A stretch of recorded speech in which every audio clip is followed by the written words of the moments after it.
मराठी भाषा टिकवण्याच्या केवळ घोषणा करून चालणार नाहीत, तर शासनानं रखडलेल्या मराठी शिक्षकांच्या नेमणुका तातडीनं कराव्यात.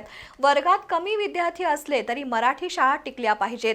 झेंडा कोणत्याही पक्षाचा असो, पण त्या झेंड्याचा दांडा मराठीच असला पाहिजे, असं स्पष्ट प्रतिपादन ज्येष्ठ साहित्यिक विश्वास पाटील यांनी केलं.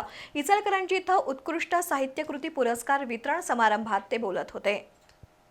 इचलकरंजीतील शतकोत्तर सुवर्ण महोत्सवी आपटे वाचन मंदिर आणि इचलकरंजी साहित्य संमेलन स्मृती ट्रस्टच्या वतीनं दरवर्षी उत्कृष्ट साहित्यकृती पुरस्कार दिले जातात. यावर्षीच्या पुरस्कार वितरणाचा समारंभ शनिवारी सायंकाळी झाला. प्रमुख पाहुणे साहित्यिक विश्वास पाटील यांनी मराठी भाषा टिकवण्यासाठी सार्वत्रिक प्रयत्न करण्याची गरज बोलून दाखवली. मंत्रालयापासून ग्रामपंचायतीपर्यंत सध्या माय मराठी धोक्यात आली आहे. त्यामुळे मराठी भाषेचं जतन करण्यासाठी कृतिशील धोरण असावं, असं ते म्हणाले. यावेळी मान्यवरांच्या हस्ते कवयित्री जुई कुलकर्णी यांच्या काव्यसंग्रहासाठी इंदिरा संत उत्कृष्ट काव्यसंग्रह पुरस्कार देण्यात आला. तर संतोष शिंदे यांना पटयारा या पुस्तकासाठी उत्कृष्ट मराठी गद्य साहित्यकृती पुरस्कार प्रदान करण्यात आला. जितेंद्र कुवर यांच्या झाडाची कविता आणि अरविंदा भामरे यांच्या शापित कोलाहलाच्या नोंदी या काव्यसंग्रहांना लक्षणीय काव्यसंग्रह पुरस्कार देण्यात आला.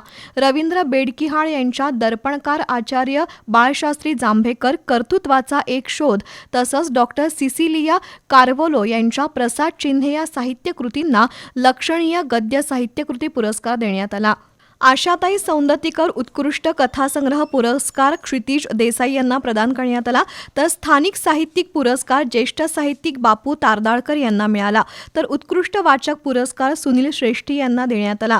कार्यक्रमाला माजी मंत्री प्रकाश आवाडे, आपटे वाचन मंदिराच्या अध्यक्षा सुषमा दातार, डॉक्टर SP मर्दा, अशोक सौंदतीकर, आपटे वाचन मंदिराचे कार्यवाह मोहन पुजारी, संजय सातपुते, मीनाक्षी तंगडी यांच्यासह मान्यवर उपस्थित होते.